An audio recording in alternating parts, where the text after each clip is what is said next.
আসসালামু আলাইকুম রহমতুল্লাহি ওবারাকাতুহু নাহমাদুহু নুসাল্লি আলা রাসূলিহিল কারীম আম্মা বা'দ।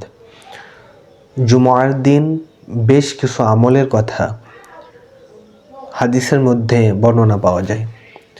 তার মধ্যে জুমার দিন নাসাই শরীফের হাদিস, যদি কেউ 5টি আমল করে, জুমার দিন যদি কেউ মাত্র 5টি আমল করে, এর যে ফজিলত, এর যে তাৎপর্য আল্লাহ সুবহানাহু ওয়া তাআলা দিয়েছেন এবং নবী করিম সাল্লাল্লাহু আলাইহি ওয়াসাল্লাম আমাদের জানিয়েছেন, এইরকম আরেকটি হাদিস এত সহজে, এত ফজিলতপূর্ণ আর হাদিস আর পাওয়া যায় না।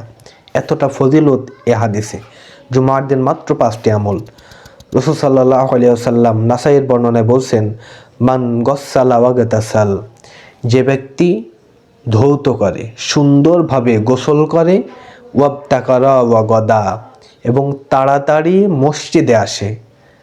উদ্দেশ্য কি? খুতবা শ্রবণ করা। তাড়াতাড়ি মসজিদে আসে। এই মসজিদে আসার সময় কোনো বাহনে চড়ে না, পায়ে হেঁটে মসজিদে আসে। ওয়াদানা মিনাল ইমাম, এবং ইমামের কাছাকাছি বসে, দূরে বসে না। আমাদের অনেকের স্বভাব হচ্ছে মসজিদে গিয়েই পিছনে বসা। না, ওয়াদানা মিনাল ইমাম, ইমামের কাছাকাছি বসে। ওয়া আংসত, এবং চুপ থাকে, কোনো বাজে কথা সে মুখ থেকে উচ্চারণ করে না, কথা বলে না, কোনো কথাই বলে না। ওয়া আংসাত, চুপ থাকে। সুম্মা লাম ইয়ালগু, কোনো অনর্থক কথা বা কাজ করে না।